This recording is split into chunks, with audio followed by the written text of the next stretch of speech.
For today's Tuesday Toolbox, I'm going to go into some dangerous territory and debate a little bit with the Warren Buffett article that I shared yesterday in my feed.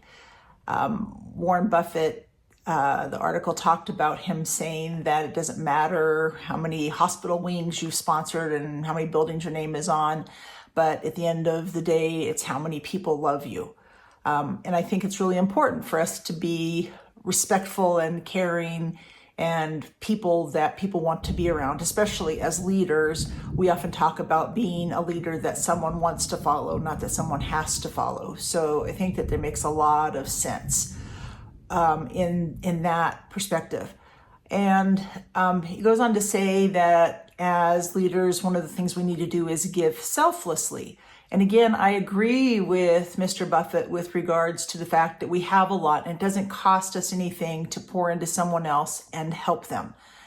Also, I would say that even if I'm just your mentor or your coach, and especially if I'm your boss, I expect something in return. Not that you have to give something back to me, but I expect a change in performance, a change in attitude, a change.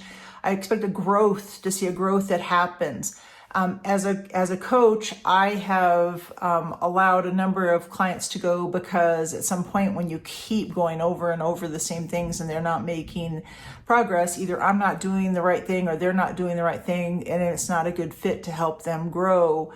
And part of being mentored or coached or working in a position is contributing and growing.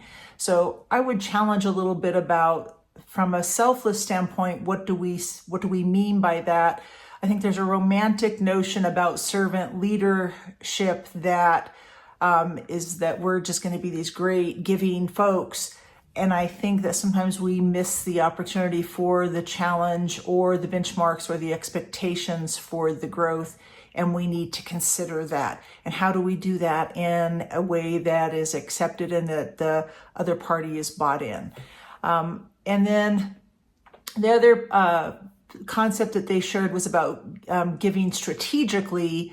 And again, I think that is an important thing to do, that I am going to pour into you and I may not get a whole lot back from you for myself, but if I can see your growth, that's what I'm giving to you for. So I would just encourage you, go back and look at that article and see what you think. But also I would suggest that there is a balance there. And in Giant, we say liberation is a mix of support and challenge, and people grow and are empowered when they have both. I'd love to hear your feedback. Have a great week.